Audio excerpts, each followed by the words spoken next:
Hello guys, Ate Sheila here. Karon atong iskutan kung unsa ray mga values sa A, B, and C sa isa ka quadratic equation. So una, again, ang ato standard form kay ax squared plus bx plus c equals 0. And naatay parts of quadratic equation. Ang una, quadratic term kay ang exponent sa variable diri kay 2, natay gitawag nga linear term kay ang exponent sa variable kay 1, and natay gitawag nga arithmetic or constant term kay walay variable nga natapat. Although letter ning C, pero ang girepresent ani niya kay mga real numbers. Okay, magsugod ta sa value ni A.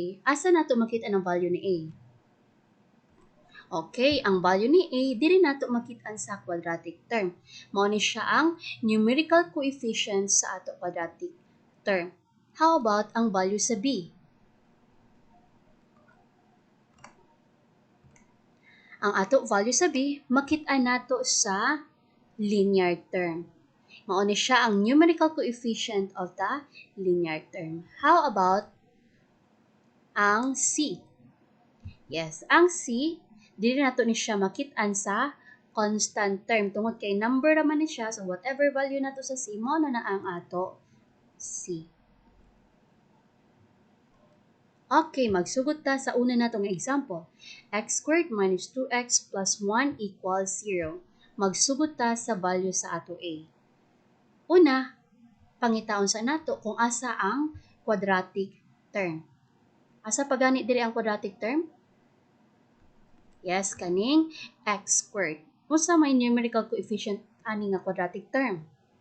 Wala tayong nakita niya number, di ba? Kaning tapa dapat diri ni x. Actually, guys, understood na siya or considered na siya nga naay 1. Since 1 man ang ato numerical coefficient sa ato quadratic term, therefore, ang value nato sa a kay 1 pud.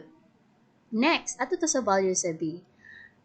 Pangitaon sa nato kung asa ang ato linear term para makita nato ang value sa b.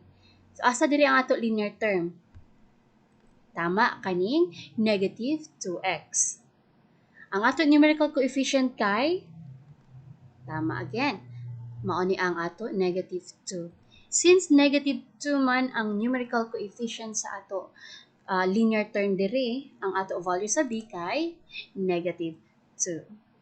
And last, ang value sa ato c.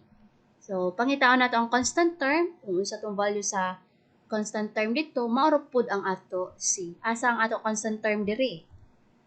Kaning plus 1. So, kung plus 1 ang ato constant term, ang value sa ato c kay 1. Next, 1 minus 5x squared equals 0. Pangitaon sa nato una ang ato value sa a, and then asa diri ang ato quadratic term kay naa dito ang ato a. Yes, kaning negative 5x squared. Unsa man ang iyang numerical coefficient? Tama, kaning negative 5. So, kaning negative 5, mao na ni ang ato value sa a. Next, ato ta sa b. Pangitaon una nato kung asa ang ato linear term. Nabatay nakit-an nga linear term sa ato statement?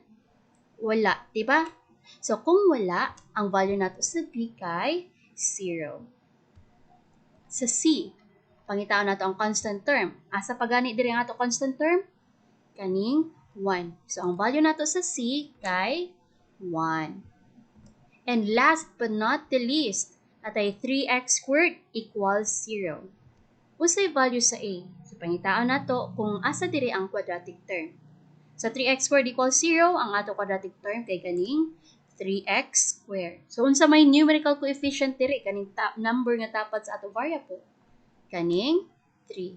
So, kung 3 ang numerical coefficient sa ato quadratic term, therefore, ang value nato sa a kay, tama, 3. Next, ato ta sa b.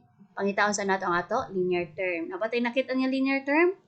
Wala na pud tay nakita niya linear term. Anong ang value nato sa b kay 0. Ato ta sa c. Ang c, pangitaon nato kung asa diri ang ato constant term. Nabatay constant term? Wala na pud tay constant term. Anong ang ato value sa c kay 0. So, maorat to guys. Salamat uta na atay nasabtan. Kung magbinisaya ta, magkasinabot ta.